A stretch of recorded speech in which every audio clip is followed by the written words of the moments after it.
дојдовте во урбаните вести.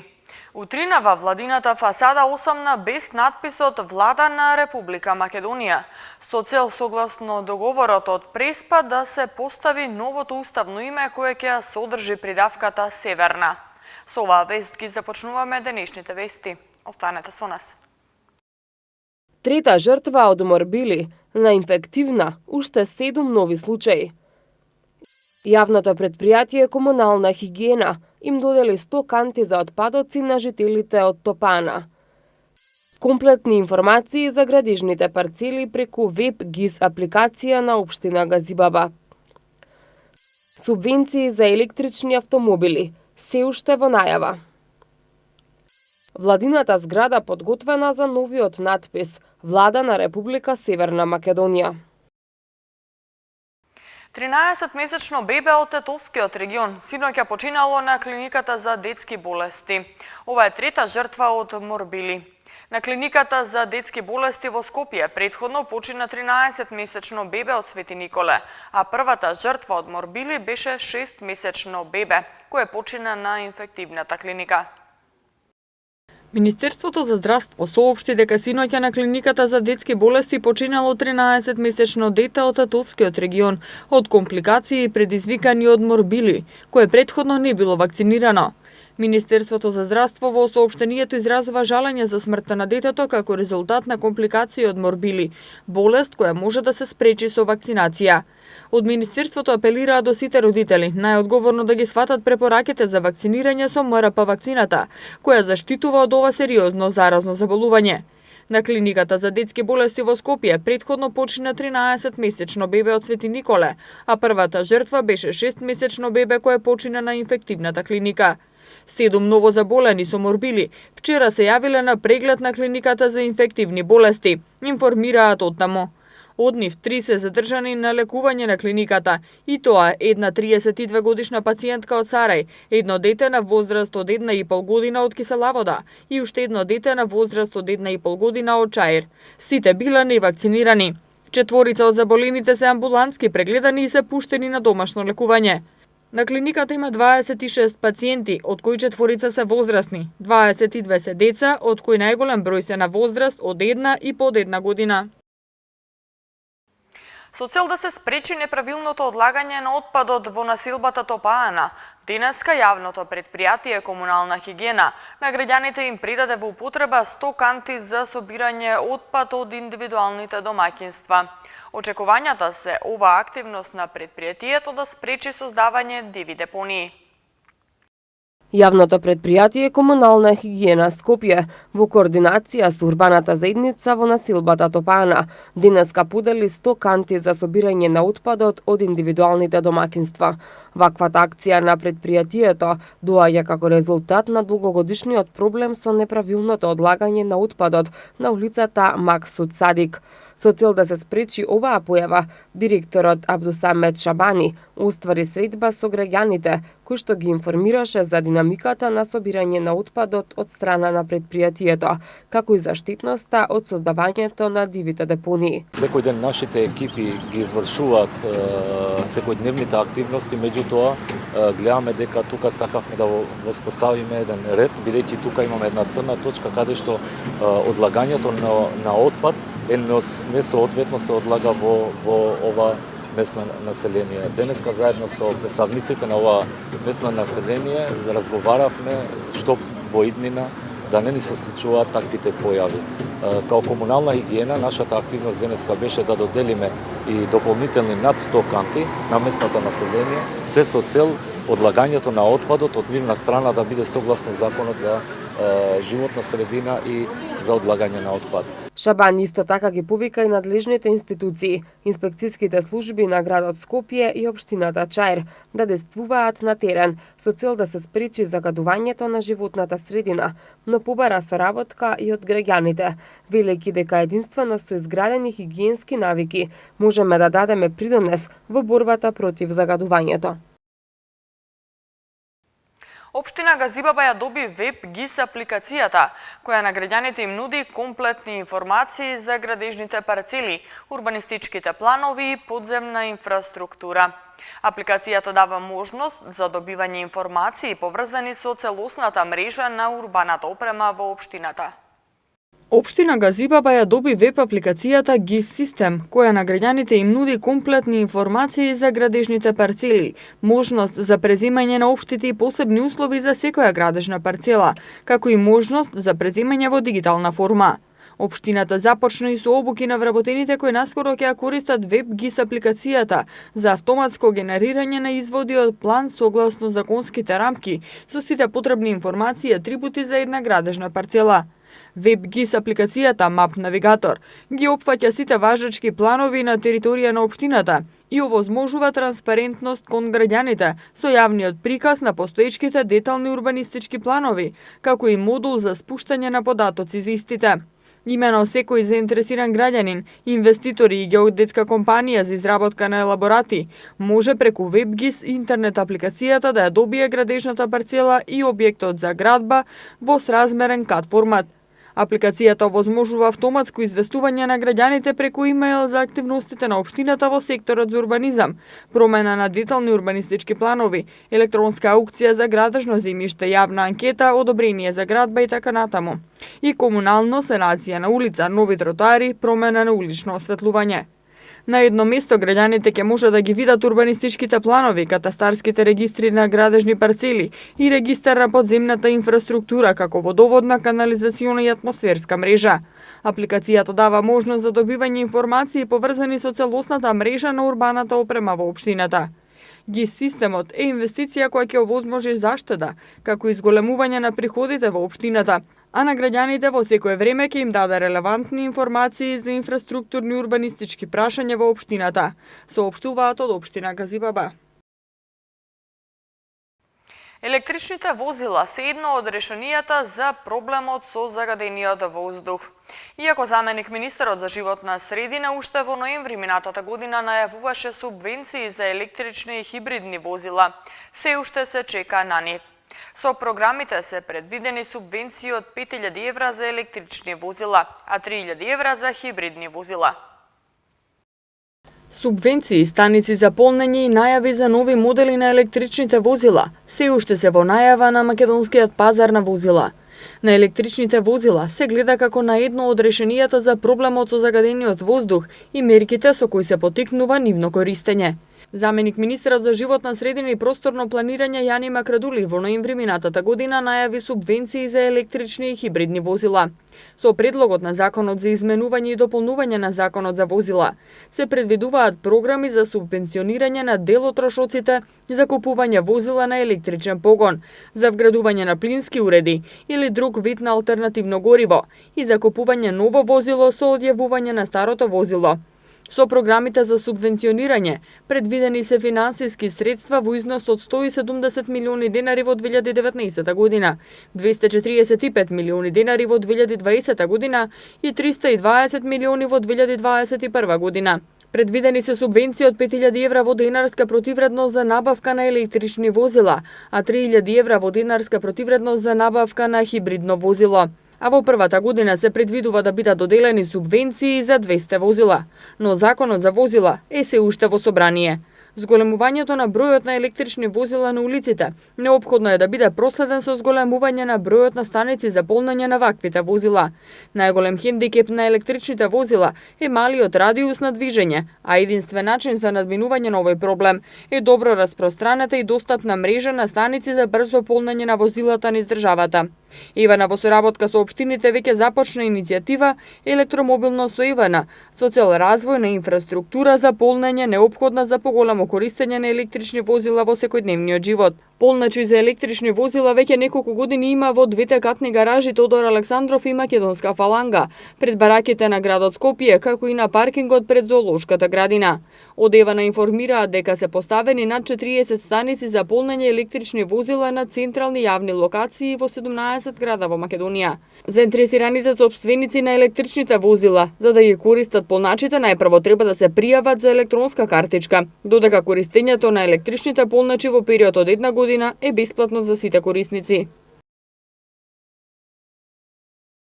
Градот Скопје, како една од мерките против загадувањето на воздухот, набргу ќе распише јавен повик за субвенционирање на граѓаните за купување инвертери и други современи уреди за затоплување. На јавниот повик ќе се прифаќаат фискални сметки за купени инвертери од 1 јануари 2019 година.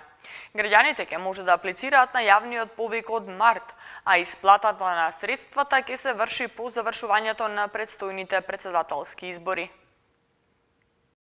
Град Скопје, како една од мерките против загадувањето на воздухот, набргу ќе распише јавен повик за субвенционирање на граѓаните за купување инвертери и други современи уреди за затоплување. На јавниот повик ќе се прифаќаат фискални сметки за купен инвертер од 1 јануари 2019 година.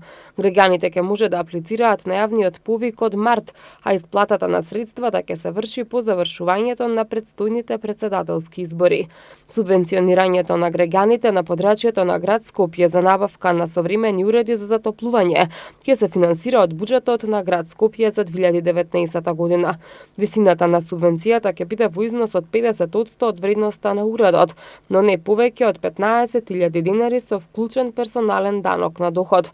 За надоместување на дел од трошоците, барателот треба да ги исполнува следниве критериуми: право на субвенционирање дел од средствата за купување инвертери во 2019 година имаат физички лица жители на скопските општини, кои немаат искористено субвенции од кои било извор во Република Македонија за затоплување на своето домакинство. Важно е до поднесувањето на барањето, граѓаните да биле корисници на печка на јаглен, дрва, нафта или мазут. Исто така, еден од условите да се добијат субвенции за инвертер клима уреди е станбениот објект да не е во фаза на градба и да нема приклучок на градско централно грејење во станбениот објект каде што ќе биде инсталиран уредот, без оглед на тоа дали го користи и дали има платено данок на имот за станбениот објект каде што ќе биде инсталиран уредот, заклучно со 2018 година.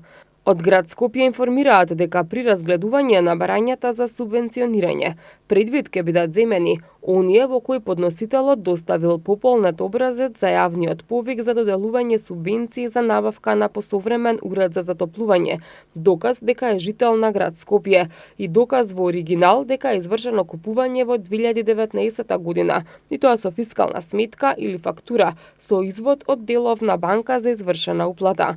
Исто така, важно е при доставувањето на барањето да се приложи и фотографија од печката на дрва, јаглен, нафта или мазут, што пред тоа корисникот ја користел. Јавниот повик ќе биде објавен на 1 март 2019 година, а ќе трае до 30 ноември 2019 година, односно до исцрпување на средствата за оваа намена. Јавниот повик ќе се реализира по принципот прв дојден, прв услужен. Мнозинство од граѓаните во Македонија, односно 60,1%, сметаат дека најсоодветно решение за проблемот со кучињата скитници е да се обезбеди прифатилиште во кое ќе бидат сместени неограничено. Покажуваат резултатите од истражувањето на јавното мислење спроведено од Институтот за политички истражувања Скопје за емисијата Детектор. Според истражувањето на јавното мислење спроведено за емисијата Детектор за тоа кое е најсоодветно решение за проблемот со кучињата скитници, мнозинството граѓани, односно 60,1%, смета дека треба да се обезбеди прифатилиште за кучиња скитници, каде тие ќе биле сместени неограничено, а дури и повеќе од 1/4 од испитаните граѓани или 26,9% би посвоиле куче од улица.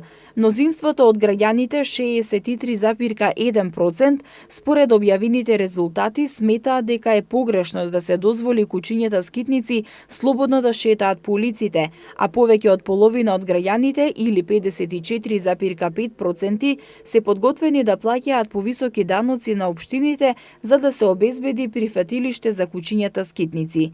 Како што се изјасниле повеќе од половина од испитаниците, или 57,8%, општините немаат соодветен пристап за справување со проблемот со кучињата скитници и овој проблем. Според 53,3% од анкетираните, годинава е поголем споредено со лани. Градоначалникот Шилегов се надева дека ќе успее во текот на оваа година да повика дел од градежните фирми кои што градат на територија на Скопје да бидат општествено одговорни и поранешната фирма на затворот Идризово да биде реконструирана и таму да се сместат 500 до 600 животни скитници. Се очекува овој проблем да се реши за 3 до 4 години. Во моментов се работи на сет мерки за решавање на проблемот. Сите општини се задолжени да достават програми за контрола на популација, а направени се измени и во Законот за заштита и благосостојба на животните, кој е пратен во Секретаријатот за законодавство и со него ќе се регистрираат одгледувачите за да се регулираат несаканите потомства и лицата кои ги напуштаат своите миленици. Истражувањето на тема кучиња скитници беше спроведено од Институтот за политички истражувања од Скопје во периодот меѓу 8 и 13 јануари 2019 на 1091 полнолетни испитаници на ниво на целата земја, со користење на случаен примерок. Од зградата на владата се отстранети буквите со надписот Влада на Република Македонија.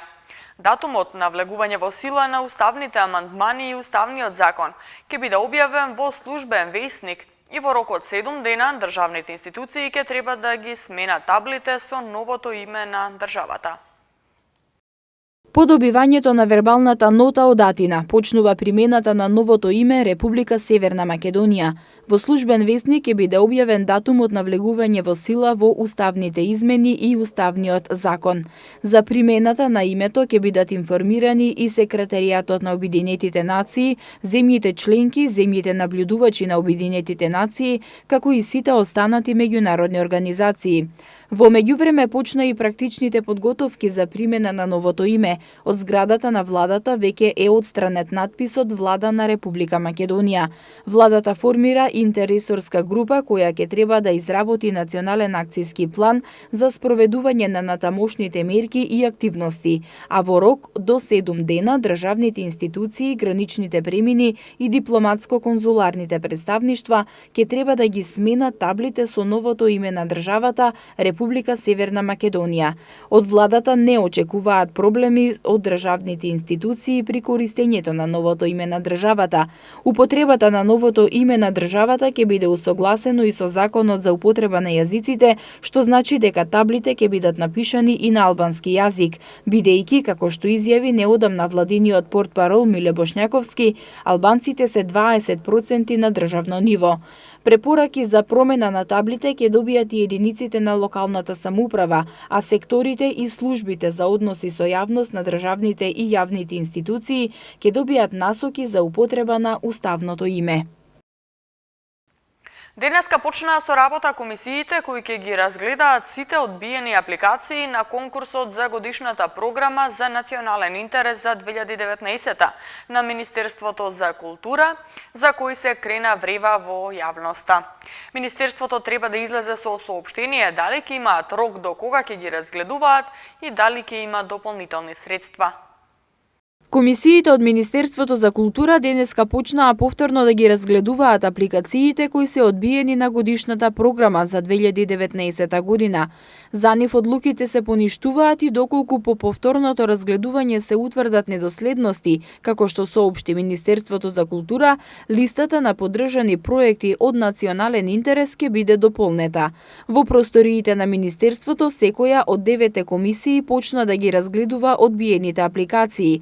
Од Министерството во соопштение ќе известат дали тие ќе имаат рок до кога ќе трае преразгледувањето и дали е предвиден дополнителен буџет. 70% од противпожарните возила се од минатиот век, покажува анализата на Центарот за граѓански комуникации.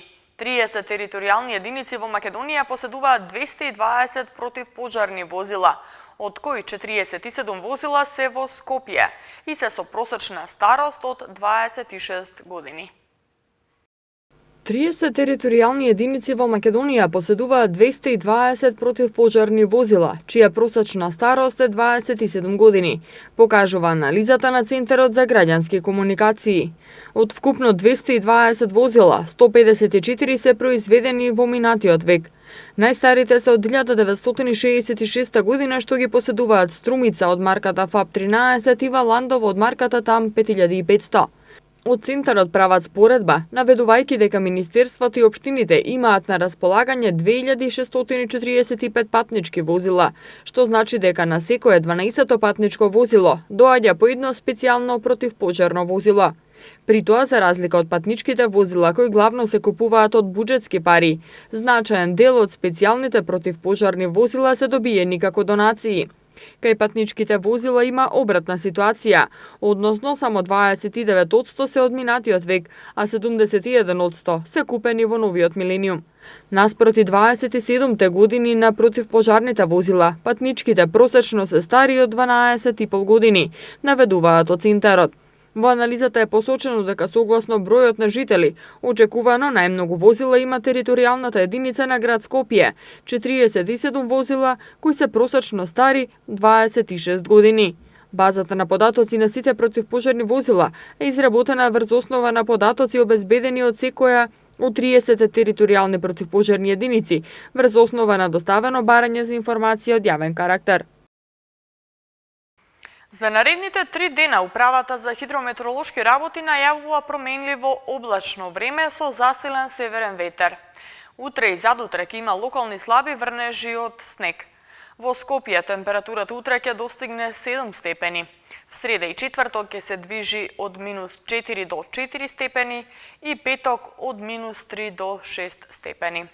Тука е крајот на урбаните вести. Јас ви благодарам што бевте заедно со нас, а повеќе информации има на нашата веб страна mtm.mk и следете не на социјалните мрежи Facebook, Twitter и на YouTube. Пријатно!